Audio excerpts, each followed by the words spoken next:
to help him. This was Mrs. Blott. Within 32 hours, her own husband, one Harold T. Blott, aged 67, would be pronounced dead from cardiac arrest. Mrs. Blott did not yet know this. She patted Peter's back and said, "There, there, my dear. It seems you've had a shock," and led him to a vacant chair before turning to address the doctor. "Please, continue." The doctor scratched his temple. Behind him, the hospital doors continued to swing as his colleagues rushed from one patient to the next. Peter could hear the high-pitched beeps of the medical machines and smell the iodine. "Yes," said the doctor. "Right.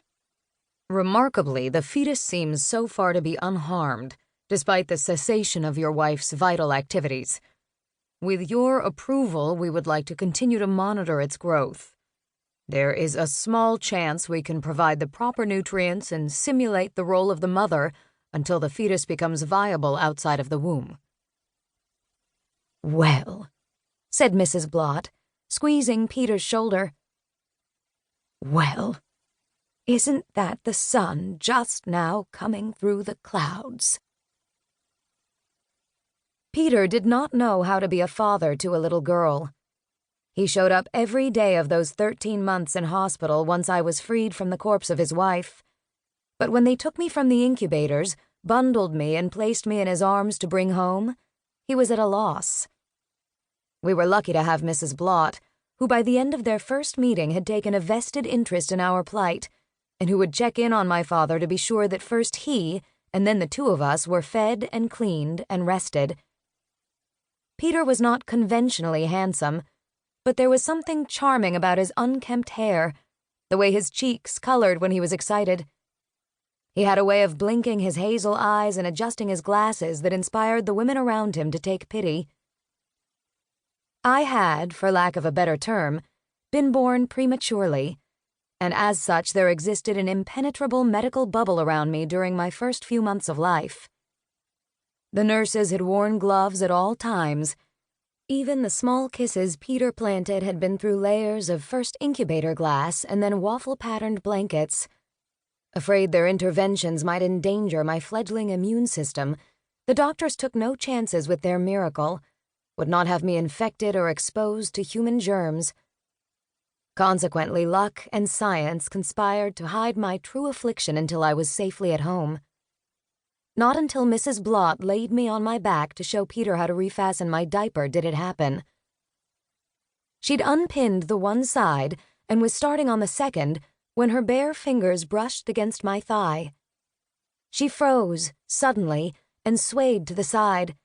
I continued gurgling and kicking. Peter, eager pupil that he was, blinked at us both for a moment before stepping in to catch her. Ignoring the mess I was making as I wiggled my way out of my soiled diaper, he turned Mrs. Blott one way, then the other, pinched her arm, searched for a pulse. When she did not react, he propped her stiffened body against the changing table. A housefly buzzed over me. My father stood, smacked it between his hands, and watched it fall onto my changing pad. My foot brushed against its body. The buzzing resumed. The nursery was painted pale pink, with little stenciled flowers on the trim up by the ceiling, and must have been a strange place for Peter's first supernatural encounter. This did not faze him. He brought my fluffy teddy, the cream-colored one with the giant red bow that had been a birthday present from the nurses, and touched it lightly against the bare skin of my stomach. Nothing happened. He touched his hand against my layette. He watched the flattened housefly veer across the nursery, searching for a window through which to escape. I could not yet smile, but Peter swore that if I could, I would have beamed at him.